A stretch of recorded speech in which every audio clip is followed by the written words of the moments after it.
लूथरा परिवार तनाव और चिंता के चक्कर में है। परिवार की मुखिया दादी जी को पैरों में चोट लगने के कारण बहुत दर्द हो रहा है, जिससे उनकी चलने फिरने की क्षमता कम हो गई है। उनकी बेटी इनलाव राखी उनकी हालत को लेकर परेशान है, जबकि दादी जी की पोती कृतिका निधि के प्रति गुस्सा जताती है, जिसने गलती से उन्हें चोट पहुंचाई थी।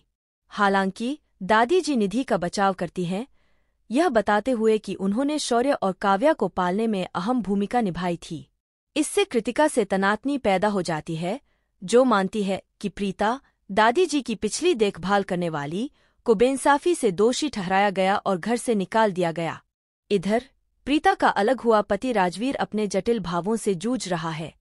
उसे अपनी मां के लूथरा परिवार जाने के बारे में पता चलता है और वह उनके साथ अपने रिश्ते को लेकर दुविधा में पड़ जाता है। वह अपने दोस्त पलकी को पारिवारिक रिश्तों की जटिलताओं के बारे में बताता है।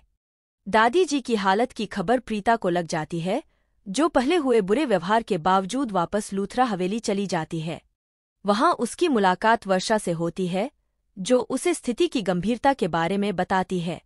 उसी समय शौर्य की मां निधि और आरोही प्रीता की वापसी की आशंका से घबरा गई हैं। उनका मानना है कि प्रीता ने परिवार की गतिशीलता को बिगाड़ दिया था और उसकी मौजूदगी से उन्हें खतरा महसूस होता है। वे शौर्य को गुमराह करती हैं, करण के प्रति उसके गुस्से को भड़काती हैं, जिसने राजवीर को तरजीह दी। प्रीता का पूर्व देवर करण अंशुमन पांडे के साथ कानूनी विवाद को सुलझाने की कोशिश करता है, लेकिन उसके प्रयास असफल होते हैं। वह असहाय और निराश महसूस करता है। परिणामों की परवाह किए बिना दादी जी की देखभाल करने के लिए दृढ़ प्रीता हवेली में प्रवेश करने का प्रयास करती है। उसे बंद दरवाजा और एक दुविधा का सामना करना पड़ता है, दादी जी को देखे बिना चली जाए या पकड़े जाने का जोखिम उठाए। घर के अंदर राखी और करीना, दादी जी की बहुएं, स्थिति को लेकर बहस करती हैं। राखी अपनी मां की सेहत को लेकर सचमुच परेशान है, जबकि करीना इसे एक नाटक के रूप में खारिज कर देती है। निधि और आरोही स्थिति का और फायदा उठाती हैं, परिवार में प्रीता के बारे में नकारात्मक धारणा को मजबूत करती हैं। ठीक उसी समय जब राखी पूरी तरह से असहाय महसूस करती है, प्रीता किसी का ध्यान न जाते हुए घर में प्रवेश कर लेती है।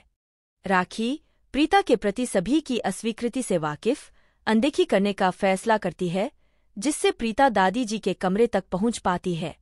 दादी जी खुले दिल से प्रीता का स्वागत करती हैं, उसके प्यार और समर्पण को स्वीकार करती हैं।